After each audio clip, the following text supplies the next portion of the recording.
Welcome to the Faith is Not Blind podcast. I'm Sarah Devonier, and I'm here with my dear friend Lauren. And this is going to be a little bit different from a lot of the things that we've done, but I think the message is important. And I'll let Lauren speak for herself about her story. First of all, will you talk about your childhood and what your family life was like? I grew up in Provo, Utah. I'm one of 6 kids, and mom, dad, and we're really just like a very normal family. We took piano lessons from her, and we traveled a lot, and you know, my parents were always had callings, always doing, you know, since a young age we did activity days, and then what's it called before Young Women's? Activity days. Is it activity days? Primary. Okay, I think that's what I was thinking. I'm like, wait. So activity days, you know, like very active. I have been very active up until I wasn't. Right. Which was in my early adulthood. Yeah. But yeah, we did church tour. We did like a whole church tour when I was like 12. So a church history tour. Yeah. We were just always very active. And how did you feel about the church then? What was your perspective about the church? If you, speaking from your perspective then, at least. Then, at that time, I loved it. I mean, I was very solid. I felt like I had a very solid testimony. I felt like I was like really good at it. I don't know if that's like a thing, but I felt like I was good at it. Like I was like, I can do this. Like I didn't have a lot of the same struggles that my friends seemed to have within the church. Interesting. And you know, like I said, looking back, I get some things, but if I was in that mindset then, a lot of things that they would discuss and we talk about, like sleepovers and stuff, I was just like, I don't even struggle with that faith crisis or that kind of a thing. That's interesting. Yeah, it doesn't. So it seemed very black and white to you. 100%. Yeah. Yeah, I didn't really think it could be anything different than black and white. Right, which is interesting, thinking about what happened later on. And I want to make sure you're comfortable sharing whatever you want to. At what point did it become less black and white? When you realized, I think there are some things about me that maybe don't correspond with what I'm seeing in the church. Totally. Well, so I remember like a few distinct moments that were kind of like these, I don't know, I guess if I could like, I had like a paper in front of me and it was my faith, like it was the moments that kind of started poking holes, I guess, would be like how I would describe it. And one would have been when I was probably in high school sometime, maybe like 15 or 16. And I remember like starting to feel like, I'm having these like, I don't know, thoughts and ideas that aren't like lining up exactly with how I want my brain to function and how like I want my body to react and all these things. And it started getting confusing because I was like, whoa, what's broken? Like what went offline? You know what I mean? And I remember like praying so hard one night and I was like, okay, like we got to get my brain back on board because this cannot, like I cannot like misfire like it is misfiring, it felt like. And I remember just like sobbing in a prayer and I remember not feeling like I was getting any answer. Like it was just felt kind of like nothing-ish, you know? And that was kind of like one of my first experiences where I like felt like I genuinely was like, I need you to stop these feelings. Like, I need this to stop. Do you want to be more specific about the feelings? Yeah, I can be more specific. Yeah, so just like, so that they know what you're talking about. Yeah, totally. So, like, I was just starting to have, like, feelings of love towards one of my best friends. And I was like... Who was a girl. And I was like... And I remember thinking that, like, what is misfiring? I remember saying that, like, what the heck is happening? Yeah. And then kind of thinking, like, it went from, like, misfiring to, like, trying really hard to be like, whoa... is something like, did I hit my head? Like, I honestly couldn't pinpoint like what is shifting right now. And I think it corresponded with like hitting puberty and, you know, things like that. But I didn't really have language for that. So I just was like, what's happening? And I remember that, you know, praying, being like, I need this to stop. Yeah. Like, this is not okay. And I want you to be able to give a voice, especially, I think sometimes when people are faithful, maybe thinking in binaries, I think a lot of people don't understand how that feels for someone who's gay in the church. Who doesn't want to be. To recognize that, yeah. Talk about how that felt in private and in public situations. Really bring us into it because I want people to at least try to understand a little bit better. Okay, I think that's fair. I mean, so like I said, painted my picture of being a very good Mormon, of being like very on the straight and narrow, and feeling like my thoughts and my beliefs and my actions all really lined up with how I was taught and wanted to be. What it feels like when that, because I feel like my thoughts, behaviors, and actions, right, we're all aligned. Well, what it feels like when your actions and behaviors and your thoughts get off that track, right? So now all of a sudden your behaviors and your actions are going this way, but your thoughts are up here. Right. And you're like, hold up, no. So, I mean, this is what it felt like. I felt like when it would happen, I would be like, stop it. Let's stop. Like, it's like if you just saw like a bird fly by, you'd be like, that's a bird. And you'd be like, don't have a bird thought. Like, don't. But right. you just saw the most natural thing in the world. So you felt normal, like you couldn't. But I couldn't shove it. Yeah. I was like, stop. Did you feel at that point like there was anyone you could talk to, or did you just keep it to Honestly, yourself? at that point, I didn't feel like I could talk to anyone because... Or did you feel like you couldn't even admit it to yourself? I couldn't, admit it to myself. The only thing I could admit out loud was that, like, I must have done something to let Satan in. Like, that was, like, my first kind of thought. It's, like, trying to, like, that this think was a of- punishment for something. Totally. Oh. That, like, when did I let Satan into my brain and, like, weave himself in, basically, is, like, I was, like, trying to think of, like, did I lie recently? Did I steal? I was trying to, like, and I couldn't pinpoint anything. That, like, Wow. why does my brain all of a sudden interwoven with Satan?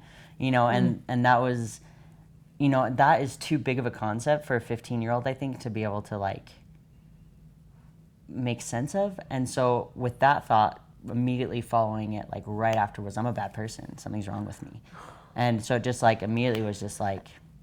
And I want to clarify, was anyone in the church specifically making you feel that way? Or Honestly, no one was making me feel that way, but no one was not making me feel that way. oh, that's You know what I that's a mean? really good distinction. So, yeah. like, no one was saying, like, oh, gay people are full of Satan. Like, no, I never heard someone say that before. But you had sort of absorbed that ideological concept. Totally. Yeah. Of this is how God made people, and this is how, like, his plan of salvation and all his things, this is how you line up. And then there are these people who have really lost their way and are really deviant and have, even if they, like, basically that it's a choice, like, you know what I mean? So it just, like, these people out here, I never heard any positive things about them besides that, like, they have So it was problems. all negative. It was all negative. Interesting. And it was all very much choice-based. And I think that Right. is, like, was really confusing for, like, my example of seeing a bird fly by, is I was like, I didn't just choose to be like, I saw a bird. Like, that's, I don't know if I'm describing it well, it's but that's a reality. Yeah. it This was is the what I was reality, seeing, and I can't ignore it. 100%. So take us through what happened as you got older. So you're trying to change this thing that is a reality and not changeable, but you're doing everything that you can to change it. What happened after that? So the more and more, I don't know if anyone's ever tried to really stop a thought. I think of it as, like, if someone's like, don't think about pink elephants, you're going to start thinking about pink elephants, right? And so what happened to me is I tried to increase my spirituality. I tried a lot of different things to try to basically get Satan out of my mind, right? Like, get him out of my mind, and then these thoughts will stop, right? So I started going to the temple more. I started doing, baptisms for the dead every morning. Like, before my freshman year in college, I think I went probably 5 times a week to the temple every morning. And I would run there, too, because I would just, like, I don't know, I just felt like I needed to go, like I needed to run. And so I'd run there, and I would, I just increased everything I could. But what ended up happening around, I don't know, pretty much end of high school into freshman year in college, is the more and more I couldn't get myself to stop these feelings and these physiological effects, and Right. The more this self-hatred just started to brew, and it got bigger and louder, and I started cutting. I couldn't do anything with how much I was starting to hate myself, because I was just like, how can I not stop this? Like, I don't understand, And so I just started hurting myself, because I was just like, maybe if I punish my body, my brain will figure it out. Like, stop, And so that started getting way worse, and that did not help. So I remember, like, times in church when I would sit there and I was still trying to go, like, every Sunday, and I was really good at going every Sunday. And I remember just, like, cutting my leg through my skirt, and just, like, it was just heartbreaking to even think about back now in the place I'm at, thinking back to just, like, if there was someone sitting in church right now, like cutting through their skirt, like that kills me. Well, and this is why, even though it's painful, we want you to share this story, Yeah. so that people are aware. There are people out there now, like you. There's so much like alone suffering, you know. Yeah. That's just like I could talk to anyone because I didn't. What was I gonna say? I've been influenced by Satan. Like, can you help me? I didn't know what they're gonna do. Exorcism? And like I you don't said, know. you didn't have the vocabulary to talk about it. Not at all. And anyway, so it just kind of, I mean, once in mental health world, once someone starts self-harming, it goes downhill real fast, almost always leading to suicide. And it's just like what happens. So anyway, that's kind of, I guess, what happened. The more Yes. Do you want to talk about that? You don't have to. I'm okay with talking about that, to be honest. So what ended up happening is so freshman year in college, along with these behaviors of like really trying to, so something with like self-harm that is a lot of people don't know is like that it basically gives you this high, like it gives you this like wash over adrenaline. Yeah. And also what I noticed is that when I would be like seeing myself bleed, this is so sad, but when I would see myself bleed, the thoughts would stop. Like they would just get quiet because I think your body's in survival mode. And so I was like, so, you know, as a kid, as a, 17, 18-year-old, I was like, I started corresponding that with like, oh my gosh, that quieted my thoughts for even 5 seconds. Like that was a relief, you know, because I couldn't see an end of the light tunnel for this. The thoughts and feelings with puberty and with aging were getting stronger and stronger. And I was like, I don't see a way out of this at all. Zero. Like, because I cannot change the response I'm having to my physical world. And so, let's see, it was freshman year, and then just kind of got darker and darker, started really self-harming and doing really addictive, negative behaviors. I was at BYU. And sophomore year, kind of same thing continuing. And then I went to BYU Jerusalem, and at this point, I felt like I was like hanging on by a thread. Like I was like, how much longer do you think I can sustain this? And I was really trying. Like I was pretty determined to keep trying. And so I went to BYU Jerusalem, and I actually had a great time in Jerusalem. It was really distracting, and I really connected with people there, and I felt actually in one of the better places when I was there. But as soon as I came home, it just like blew up. And what ended up happening is I was like, self-harming a lot, and I was fully engaged in an eating disorder at that point. And what happened is that I was in an anatomy class at BYU, and I just have so much gratitude for this teacher, so I just have to tell you, because I was in anatomy class at BYU, and I kept losing consciousness. I was, in a full-fledged eating disorder, and a few times in class I lost consciousness, just hit the ground. And my teacher, one of the times, I woke up and my brother was carrying me, and he put me in the snow, and he was like, "What is going on?" And I was like, "Nothing, I'm good, I'm fine," And he was like, "No, you're not fine." And I was just like, "I am good." And the teacher came out, and he was like, "Have you gone to the doctor for this?" And I was like, "No, I'm good." He's like, "You're not good, because people who care about themselves go to the doctor when they're losing consciousness. Mm-hmm. So something is wrong. So you can't take my final until you go to the doctor." Bless his heart. And I was like, "You can't do that." And he's like, "I just did. So go to the doctor." And I was like, and I was like watching my brother just like wide-eyed, and I was like, "He can't do that." And he's like, "I think he can." And he's like, "'Cause why wouldn't you go to the doctor?" You know what I mean? He's like, "Why wouldn't you find out what's going on?" And so I was like, And so I wanted to take my final because I was a straight A student. And I was pissed. And so I went to the doctor and started going to all these doctors, and they asked a million questions, and there was one doctor who finally was just like, "Are you doing this stuff to yourself? Like, is this you?" And I was like, "No." Wait, what? And from that, I ended up within a week in a psychiatric treatment center, and I was there for a little bit, and then I got out, and I still was just like now in this place of total turmoil, basically, because I was like, I don't know, everything just got so like blurry, I think, because my family now knew I had an eating disorder and was self-harm behavior, but they still didn't know why. Right. They were like, "What happened to our perfect little," like you were it sweet. would have seemed so sudden to them. It did. It seemed very confusing to them and very sudden. And, chain of events later, I just was so depressed and so done with everything, and I ended up dropping out of BYU and everything. And I mean, one night I was just so in the deepest trenches, and I was like, I'm done. Like, I can't fix my brain. I've been trying. I can't talk to anyone about this. And so I was like, I'm done. And so that was a suicide attempt that ended up totally actually divinely interventioned. That was pretty amazing.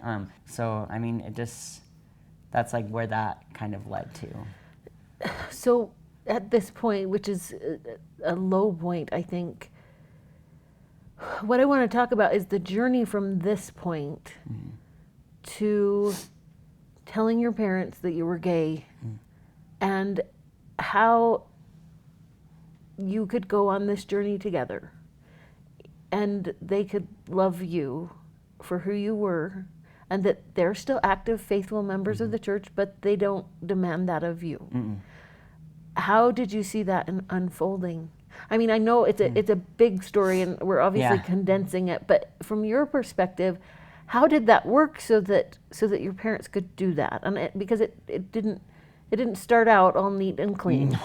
No, it was nasty for a long time. Like, when I did finally come out to them, it was from encouragement from a therapist who was just like, I told this therapist, and I wrote it down and I slid it across to her, and she was like, okay. And I was like, we're not, and she was like, oh. No, and go ahead. Were you worried about telling your parents because of how you knew they would react? Totally, because my experience with my parents and LGBTQ stuff was minimal, and it was one of my memories that I think of is we have a cousin who's gay, and my mom, I was asking where Brian was one time. I was like, where is he? And my mom's like, oh, he's not here. And then I heard someone say something, and I'm like, what did you just say? And I was like, well, he's, and I'm like, he's gay, huh? And my mom's like, we don't say that word. And I was like, wow. Oh, wait, what? And she was like, not in my house. No, we don't say that word. And I was like, okay, cool. So that was like imprinted, you know what I mean? Like that. So I mean, what would you associate that without nothing negative? I mean, everything negative, Yeah. So after you told your parents, and obviously it was a struggle for everyone, what would you say started to make things better so that you could have a relationship, and even so that you could look back and say, yeah, I do still believe in God. I believe in divine intervention, which is pretty extraordinary that you could hold on to that part. What kind of shifted that? Yeah. I think a huge thing was my parents' attitude. I mean, they started to, it kind of felt like they were up against a wall. Like, so from what I was observing, let's say, from what we were butting heads like crazy, right? And I was just kind of like, you guys all suck, like, you're wrong and whatever. But really what I was saying is, like, I am hurting so bad, and like, I feel like I don't belong anywhere anymore, And them really holding on to their Mormon beliefs of being like, well, we know that gay is wrong and we love you, kind of thing. They kind of kept saying that, but I was not getting that feeling of like, I love you or I love you, but like, who wants to hear that of like, I love you, but I hate the color white. You know what I mean? Like, right. It just is, but even more innate than that. So their attitude shifted gradually. Slowly. And at what point did you feel like, because I know you and I've heard you describe your parents as Christ-like. Very. So at what point did you realize this stuff about being like Christ, I think that's actually helping them? I mean, so I think it'd be when they were up against a wall, and they were either going to have to let go of like trying to shove me down a like square peg hole, like, because they were like, the Mormon church will heal you, the Mormon church will, everything will be fine if you're Mormon, like, it doesn't matter, you can handle anything. And I was like, shoving, and I remember one time I was like, stop shoving this down my throat, and I just like yelled that at them. And it started to shift when I think that I don't know what they did on their end, but they stopped trying to shove me into Mormon fixes everything, Mormon is this, and this. And I think they started to really listen to me and be like, maybe Mormonism works for a lot of people, and maybe it makes a lot of people happy, but it's me engaged in the Mormon church at that time was killing me. It was literally killing me. And so I think that they were like, we want our daughter, you know what I mean? Right. More than we want her to be a religion. Well, and like you said, It's not I love you and I love you, but I love you so you will do what I Yeah, want. exactly. But just I love you, period. Yeah. And nothing else. And I think they had to say, like, we love you if you're not Mormon, and we love you if you are Mormon, and we love you if you're cut your hair, and we love you if you keep it long, you know, kind of a thing. Yeah. And like I said, I can't speak for them of what happened, but I remember that shift of they used to send me conference talks all the time, like every week, and I would just throw up on my phone. Like, I was like, don't, not eating disorder way, but, and I was just like, don't, like, that made me feel so small all the time, because I'm like, I'm not going to read this and make me feel like I'm a worse person. This is not helpful for me right now. And so I kind of told him that. I was like, this isn't making me feel loved. This isn't, like, I get what you're doing. I get that is maybe how you show love. And it sounds like you were tutoring them. You were helping them to see totally. it. And I had a great therapist. I mean, if I could recommend anything, I would be like, get a therapist who is very, like, this therapist was the one who really was encouraging me not to sever ties with my family. Because so many times I was like, see ya, I'm out of here. This is so toxic. You know, and she really pushed to, like, let me show you, like, people show love in different ways. And sometimes it's not your language, right? This is proof that they love you because they're sending you all these talks. So just, like, trust me, they love you. And I was like, okay. Because she's like, parents who don't love you, parents who I see, clients who parents I am, like, worried about, is parents who have given up completely. Right. They don't care anymore. Yeah. Zero. And I think what makes your story so unique is that you talk about, if you have someone approach you and say, yeah, people who are Mormons hate gays and they're terrible, what response do you give them about your parents and their example? I just think this is interesting because it's a gift, I think, to everyone. And I want to encourage more people to be able to see this perspective. I mean, of like my group of like friends who are gay and were grown up Mormon, my parents are the only parents of, I think there's about 6 of us who are like in a tight knit group of grown up Mormon. My parents are the only ones who haven't left the church. All their parents have left the church now. Wow. And they all, because they feel like that's what they need to do to be most supportive of their child and like to show their kid like, hey, you're first more than anything. Right. And my parents are the only ones who haven't. And a lot of times people will be like, is it hard for you? And I was like, no, it's not hard for me. I don't get what you're saying. You know, and they're like, well, do you feel supported? I'm like, 100%, yeah. And I think that it's because of behaviors and actions that sometimes they'll come home or they'll call me on the phone and be like, hey, we just saw that so-and-so gave this talk. That was painful, huh? And that's all they'll do. And I'll be like, that was super painful. And they're like, yeah, I'm so sorry that you had to hear that. And you know what I mean? But then people will be like, well, but doesn't so-and-so speak for God? And now are they questioning God?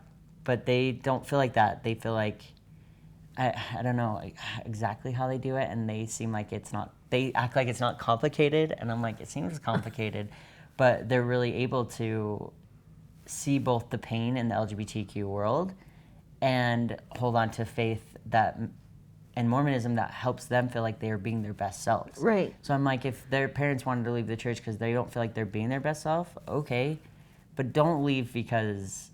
Yeah, and for at least your parents, what has worked for them is that it doesn't have to be black and white. 100%. That you and they can live in the same world, and so you can make it work in this gray world. Totally, and I think that's what faith is, right? Is just like it's unknown. I mean, I think so many times people like think religion and faith is like certainty. I'm like, you can't have certainty in faith. That is literally the opposite of the definition of faith. Like, it's uncertainty, and so my parents aren't afraid to be like, we heard that talk. That's super painful. We have no idea how any of this is going to end or whatever, but we love you. Yeah. You know what I mean? They're really okay with being like, we don't know. I don't know. Yeah. And I think growing up, it was always like, I know the church. I know that I know this is this. And we're both being okay, being like, I don't know. Yeah. And the one certainty is that you love each other. Totally. Which is a And we do great anything for each certainty other. to have. If Totally. you're going to have If a you can have certainty. anything. Yeah. Yeah. Let me just ask you one final question. For parents or loved ones of people who are gay or in LGBT community at all, any of those, what advice would you give, first of all, to the parents, these parents who want to remain faithful in the Church of Jesus Christ of Latter-day Saints, but also for the kids So let's start with the parents and, Okay. and then for the kids, because I think you and your parents have created a bridge that's complex and difficult. But what advice would you give first to the parents and then to those kids? So to the parents, I would say, stop trying to change them. I'd be like, number one, you didn't do anything. Like you can, So, that, like, so they can't accept any blame or yeah, anything no like that. blame there. Are you serious? Like, and No I think blame or guilt or shame. 100%. And I think my mom went through a lot of that, of like, where did I miss the boat? Where I'm like, you didn't do anything. You did nothing wrong but love me and teach me what was really helpful and worked for you. And like, and I don't think we could be where we are if my mom didn't let go of that. Yeah. Of like, you did nothing wrong. If anything, like, like our whole bloodline, there's so many gay people in my mom's bloodline. I'm like, if anything, like your whole generation, like, you know what I mean? Like there's so many of us, and you know, and so I just like was like, you don't cause someone to, you know what I mean? So that would be my number one is like, well, you did nothing to make this or not make this or whatever. Yeah. And number two, I would say, stop trying to change them, because I promise you will not. Like, I promise you will not. And I see these parents, like, just beating a dead horse. And so many times it leads to the kid committing suicide. And it kills everyone in the community. And even if they're supportive, like, we're supportive and let's try to get you into this kind of really pushing. And like I said, like, sending talks and sending all these things or scaring them, or it just makes, from a gay person, your mind get darker and darker and darker. And so stop trying to change them. Like that, if you have to mourn the loss of you don't have a straight kid, do it on your own time. Not in front of your kid, not with your family. Do it on your own time, because the kid does not want to see that. Do you know what I mean? And I get that parents have to do that, and that's okay. I don't think that's a bad thing at all. Not in front of your kid. That is painful. When people are like, if I only had a straight kid, and you're like, I'm just existing. Right. Sorry. You know? So I would say that. I would say do your own work and mourn the loss of what you need to mourn. Because this is a thing that parents, I think, are missing who, you know, exile their kids or kind of like all this stuff. I'm like, having an LGBTQ kid is the coolest thing ever. Like, speaking from, you know, like, I am, but you know what I mean? I was like, getting to know the LGBTQ community, some of the best hearts, the biggest hearts I've ever experienced and been around ever. And I'm like, and I see some of these kids who are exiled by their parents or whatever, and I'm like, they're seeing everything you're not and missing everything you are, and it's beautiful and it's creative, and it's a different breed of people. Like, and people see that as negative. I'm like, why is that negative? That's a beautiful thing, and it's really amazing souls to be around. And I think if people could just sit with people who are in the community for 5 seconds, you would feel that tenderness and that, like I said, it's a different breed. It was not an accident. Like, do you know what I mean? It feels so deliberate, and it feels so like painted just the way they are, that I'm like, I just feel like you guys you're missing it. You're totally missing it. And I think that, like, I just think it could be such a blessing for people if they can do their own work on the side and let it go of what they need to let go of. Do you know what I'm saying? And just really embrace, like, this beauty of who God has given them. Like, and if he doesn't make mistakes or whatever, then, like, you can't say that this kid is a mistake, because it's so in our DNA. Like, you cannot shift it. Like, you can't. And tell people that, of like, if you want to be Christ-like, isn't at the bottom of the Mormon church being Christ-like and loving, right? Yeah. So then Which do is that. We're the Church of Jesus Christ. Yeah. So that's what you would hope for. Totally. And I think you and your parents are a great example of trying to push for that. Thank you so much I don't know for if that sharing helps, that. like, with No, the adults or with it the does parents. really help. How about with LGBT kids who have grown up in the church? What advice would you give them so that they can allow their parents to stay faithful, so that their parents don't feel like they have to leave in order to support them? Yeah. I would say be okay being in the gray, and know that, like, the human brain is not wired for ambiguity. Like, it wants certainty. Like, it's in our DNA. Like, we're hardwired for certainty. We want it, and everyone wants it, right? So know that, like, sitting in the gray is a really hard thing to do, and it can be super uncomfortable, and it's also the most freeing place to live. Like, it's incredibly colorful for being so gray, right? and so I would tell them to, be able to hold both, and know you can't black and white shove this into an answer. I know what, this apostle or this said recently or whatever. And no, I know that doesn't make sense how my parents are still Mormon, even though this. Like, I don't know. So, but I don't need to know. You know what I mean? Yeah. And maybe that's doing your own work as a child of Mormon parents, is being okay with the gray and being like, and having your parents be okay. That me and my parents will be like, we saw that talk. That's painful. We're okay. We're in I this love together. And the other thing is, I would say, don't give up on them. Like, you don't need, I don't know, figure out what it feels like, what you need to feel supported without taking away someone else's or requiring of someone else's rights or belief system to collapse. Because that's what I ask of them every day, right? Is to support my family and to let me love how I want to love and let me be who I want to be. So how dare I not allow them the same beauty of freedom of being like, if you don't love like this, then you don't love me. No way. Like, that's not fair at all, because that's literally what I'm asking them of. So I was like, that's just two negatives. You know what I mean? It's never. So being okay with finding out what it looks like for you to feel supported and loved. And like, I can almost guarantee you it's not your parents leaving the church. Like, I know enough people that have left the church and still don't feel like they feel supported by their parents, but they're still not.